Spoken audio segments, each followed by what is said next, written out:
Mr. Shade McDaniels. This is the team mascot when he's off.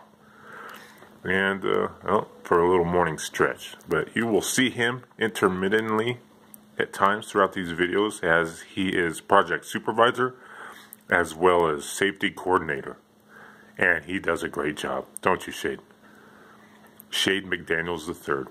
Great guy, great character. Hadn't called in sick in a year. He's doing fantastic. Shade, thank you. Hey. Hey. And I guess I see what you're saying. We'll get right to it. Good morning. Gonna follow the yellow brick road here out to the camper. The Travel Mate, your passport to adventure. I found some brochures online, and that was their slogan. After reviewing my very first video yesterday, I called this a bumper. Clearly, not a bumper. That is the tongue. So I apologize there. This is the little side storage area that I had mentioned yesterday. But I need that screwdriver to pry the door open because I took off the handle. When I originally went into this, there was layers of stuff up to about here, of just leaves and garbage and debris. And basically I put down some new subflooring, and then I obviously had to clean it all out.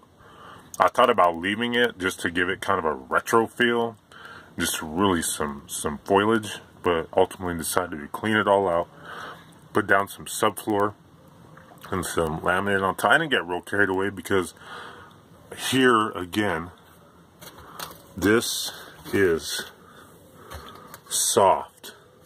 So I'm probably, again, once I get to this corner, this may all have to be replaced.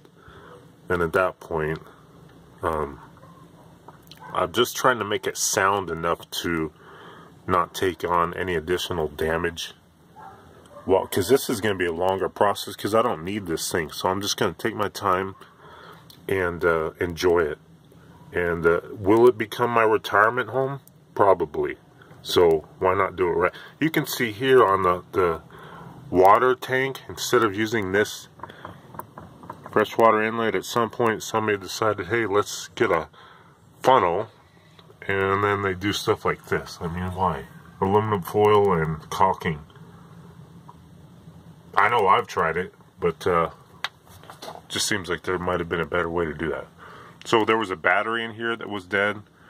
There's some wires there, and I think those were connected to the battery. I'm not sure what's live, what isn't, but when my son's here next weekend, I'll just have him. What we typically do is touch the wires to our tongue, see what's live or not. So that's always a good way to go. To again get into a discussion about these corners. You can see where this is completely pulled away and will need to be replaced. But the reason all this again gets loose is because the staples and the screws no longer have anything to attach to. So I'll be pulling all of that one corner at a time, and we'll see how high I have to go up. I'm going to try to just stick to the lower regions.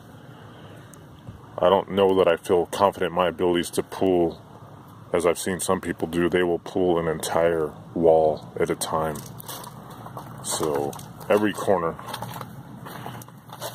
is in pretty bad shape. And what Shade is doing there is he's doing, again, he inspects for safety and kind of does some cost estimates so we can kind of figure out how this project's going to go.